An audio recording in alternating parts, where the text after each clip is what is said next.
Setelah mengantarkan Sanum, aku tidak langsung pulang. Aku pergi ke rumah ibu untuk menumpahkan semua rasa yang dipendam. Aku tidak kuat lagi menampung semua beban dan menutupinya dengan senyuman. Aku juga manusia biasa yang memiliki batas ketegaran. "Ibu," ucapku, langsung masuk tanpa salam. Ibu yang sudah siap akan berangkat ke toko menghampiriku yang sudah duduk seraya menutup wajah dengan kedua telapak tangan. "Kenapa, Ranum? Ada apa?" tanya ibu. Iku duduk di sebelahku. "Bolehkah aku menangis, Bu? Bolehkah aku mengeluh dan merasa lelah dengan semua ini? Aku capek. Ibu, aku ingin hidup tenang seperti orang-orang. Tapi kenapa masalah ini selalu datang? Kenapa hanya aku yang diberi masalah? Kenapa, Ibu?" "Allahu Rabbi, ada apa dengan putriku? Kamu kenapa, Ranum? Ada apa sebenarnya, Nak?" Ibu merangkulku, menarik tubuh ini ke dalam pelukannya, hingga akhirnya aku menangis, menumpahkan perasaan yang sejak kemarin aku tahan. "Apa yang harus aku lakukan, Bu? Rasanya lelah sekali terus-menerus menghadapi masalah seperti ini." Ibu mengusap-ngusap lenganku dengan tidak mengalihkan pandangan. Semuanya telah aku ceritakan pada ibu. Aku benar-benar sudah tidak sanggup menampung beban ini. Aku manusia yang lemah, wanita cengeng yang sedang berpura-pura kuat. Di depan ibu, wanita yang telah melahirkanku, aku tumpahkan semuanya. Air mata terus bercucuran dengan bibir yang tak hentinya berucap, mengungkapkan isi hati yang sudah merasa lelah dengan kehidupan rumit ini. Sekarang bebanku sedikit berkurang, tapi hatiku tetap tak tenang. Masih ada yang mengganjal jika belum menyelesaikan masalah yang ada. Apalagi ketidakadaannya Sony di rumah membuatku semakin gundah. Takut jika pria itu berbuat nekat yang akan merugikan dirinya sendiri. "Sekarang maunya kamu apa, Num?" Aku mengusap kedua mata yang sedari tadi mengeluarkan cairan bening, kemudian mengadakan kepala sebentar, lalu kembali menatap ibu. "Aku ingin pergi jauh, Bu. Aku ingin meninggalkan semua ini. Aku capek. Aku benar-benar sangat capek. Ingin hidup tenang dan senang, bukan terus-menerus dihadapkan pada masalah rumit yang sulit untuk diselesaikan." "Tidak ada masalah yang tidak bisa diselesaikan, Nak. Semua masalah ada jalan keluarnya. Tinggal bagaimana cara kita untuk menyelesaikan masalah itu. Dengan pergi, belum tentu masalah akan pergi juga. Selesaikanlah dulu, baru pergi." "Gimana caranya? Otakku sudah buntu. Benar-benar tidak bisa berpikir lagi," ujarku, menatap sendu wajah ibu. Ibu tidak langsung menjawab. Dia mengambil tisu, lalu mengusap sisa-sisa air mata yang ada di bawah mata. "Bicara, ajak suamimu bicara. Bagaimana baiknya? Kemudian kamu kumpulkan orang-orang yang ada di tempat kejadian. Terus perdengarkan pada mereka rekaman percakapan kamu dengan wanita itu. Ibu yakin dia yang menyalahkan Sony akan berbalik percaya pada suamimu, kecuali jika suamimu itu benar-benar melakukannya. Ibu tidak bisa memberikan masukan apapun. Semuanya terserah padamu." Pundakku merosot. Masalahnya aku tidak tahu Sony berada di mana.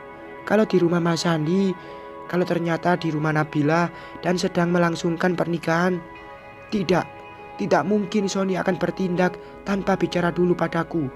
Aku ini istrinya, bukan?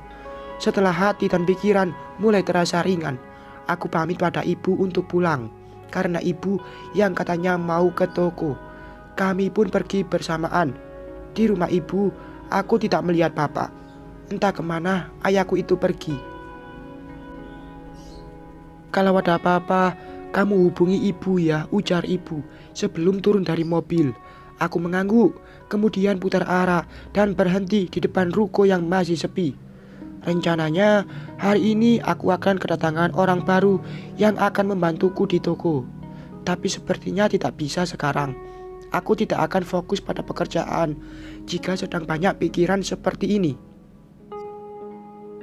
Saat hendak masuk ke dalam rumah, motor Sony berhenti di samping mobil Mama. Dia turun dari motornya, lalu masuk melewatiku begitu saja. Jika dilihat dari raut wajahnya, sepertinya dia tengah marah. Tanpa banyak bicara, aku langsung mengikuti dia yang kini sedang menegak satu gelas air putih di dapur. "Dari mana?" tanyaku akhirnya. "Rumah Mas Sandi. Sudah aku duga. Marahin kakakmu." Sony menjawab singkat. Pria itu membuka jaket kulitnya lalu duduk di kursi. Dia kembali meneguk air minum hingga habis. "Terus dapat jalan keluar?" Aku kembali bertanya. Sony tidak menjawab. Dia merokok sesuatu dari dalam saku jaketnya, lalu menyimpan benda pipi di depanku. "Aku dapat ini. HP Mas Sandi. Mau kamu jual?" Bukannya menjawab pertanyaanku, Sony malah terkekeh seraya memutar-mutar jarinya di atas ponsel milik mantan suamiku itu. Aku tidak tahu tujuan dia apa dan apa yang akan dia lakukan pada ponsel Mas Sandi. Sekarang aku seperti orang tolol yang hanya diam memperhatikan Sony dengan kebisuannya. "Sony," pria di depanku itu menatapku, lalu menarik sebelah bibirnya ke atas. Aku benar-benar dibuat bingung oleh sikap diamnya itu. "Untuk apa ponsel Mas Sandi?" tanyaku lagi. "Untuk membersihkan nama baikku di mata Satria dan Miranda. Juga untuk membuat Nabila mengaku motif dari kerjasamanya dengan Mas Sandi. Aku yakin bukan karena perasaan dia padaku, melainkan ada yang lain." "Motif lain apa?" Sony pun menjelaskan jika di dalam ponsel Mas Sandi tersimpan semua percakapan pesan antara mantan suamiku dengan Nabila, termasuk upah yang akan wanita itu dapatkan jika berhasil membuat aku dan Sony berpisah. Sungguh menyesakkan. Mas Sandi dan Nabila menyusun dengan rapi skenario tentang fitnah yang terjadi pada Sony. Aku sampai geleng-geleng kepala membaca percakapan yang mereka rencanakan penjebakan, sampai drama Nabila yang harus berlagak seperti korban. Sungguh sangat sempurna. Ternyata Mas Sandi tertular mawar dalam membuat skenario. "Yuk, kita ke kedai. Kita bongkar semuanya di sana," ujar Sony setelah memperlihatkan percakapan yang ada di ponsel Mas Sandi. Aku tidak menolak, langsung pergi ke lantai 2 untuk mengambil tas dan ponsel Sony yang ada di sana. Setelahnya, kami pun berangkat ke kedai menggunakan mobil, sedangkan motor Sony masukkan ke dalam ruko. Hari masih pagi, tapi hati sudah panas dingin. Rasanya tidak sabar untuk segera bertemu dengan Nabila dan melihat wajah itu ketika kebusukannya terbongkar. "Sat, gue lagi di jalan, mau ke sana. Kedai tutup dulu bentar ya. Ada yang ingin gue selesaikan dengan kalian." Aku melirik Sony yang sedang berbicara dengan seseorang di seberang telepon. Jika dari panggilannya, sepertinya Satria yang dia hubungi.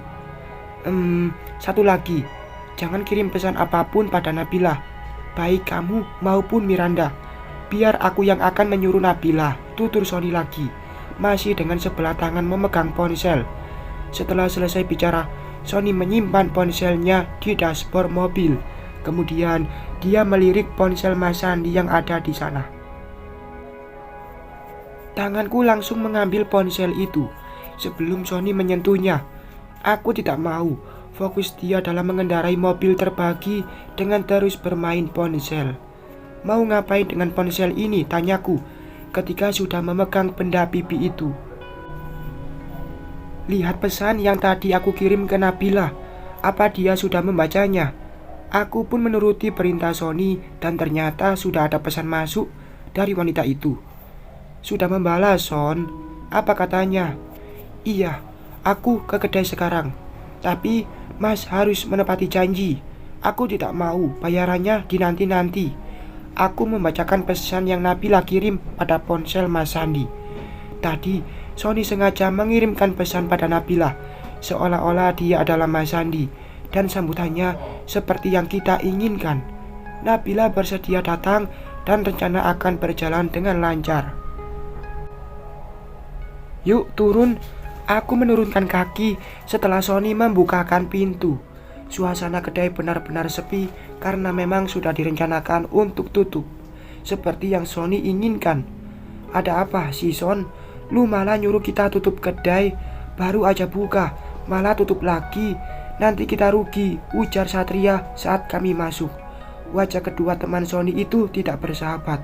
Kejadian semalam mungkin telah merusak kepercayaan mereka kepada Sony. Duduk dulu yuk, akan gue jelasin semuanya pada kalian. Mumpung Nabila belum datang. Jelasin apa lagi sih Son? Udahlah, jangan karena ingin terus membela diri kedai ini jadi korbannya. Sayang banget kalau terus-terusan tutup, Satria kembali berucap.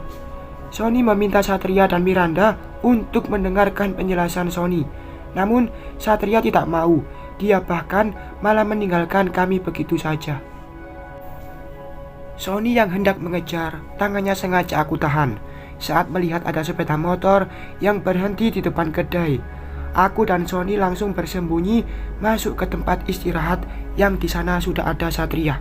Sedangkan Miranda, aku suruh dia untuk mengawasi Nabila sampai kami menghampirinya. Sat, gue minta maaf jika sudah mengecewakan lu sama Miranda. Tapi, please, untuk kali ini lu percaya sama gue. Nabila bukanlah wanita lugu seperti yang lu tahu. Satria tidak menjawab, dia hanya duduk dengan tidak melihat Sony yang bicara. Aku di sini sebagai penonton perdebatan antara Sony dan Satria. Semakin aku memperhatikan keduanya, semakin aku tahu alasan Satria yang sebenarnya marah pada Sony. Bukan hanya masalah tuduhan asusila yang dilakukan Nabila pada suamiku itu, melainkan ada keterlibatan perasaan di sini. Satria, dia menaruh hati pada Nabila. Lu lihat sendiri kan, ini fakta, bukan akal-akalan gue, ujar Sony lagi setelah memperlihatkan percakapan Nabila dan Mas Sandi. Satria bungkam, dia yang sedari tadi terus membela, kini diam 1000 bahasa. Hingga akhirnya kami pun keluar dari persembunyian setelah Nabila menelepon Mas Sandi. Angkat Son, aku menyuruh Sony menerima panggilan dari Nabila. Sony pun menurut. Dia mengangkat telepon dari wanita itu yang ditujukan untuk Mas Sandi. Namun kami diam.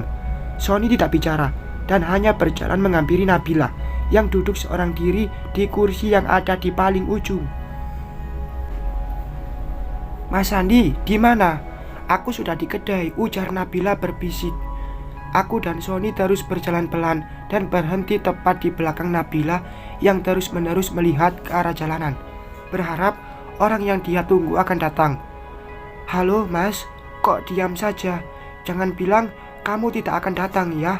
Aku datang kok. Nabila terperanjat dan langsung menoleh ke arah kami. Wajahnya pucat pasi, dengan tangan yang langsung melepaskan ponsel hingga jatuh ke lantai. Kenapa Bila? Kaget. Mas Sandi telah berubah wujud jadi adiknya, ujarku, menatap lekat wajah yang semakin gugup itu. Satria dan Miranda menghampiri kami. Mereka menatap temannya itu dengan wajah yang tidak semanis sebelumnya. Ada guratan kekecewaan, juga marah dari dua anak muda itu kepada temannya. Gue gak nyangka Bil, ternyata lo menusuk teman lo sendiri, Satria berucap pelan. Nabila tidak bisa berkata-kata.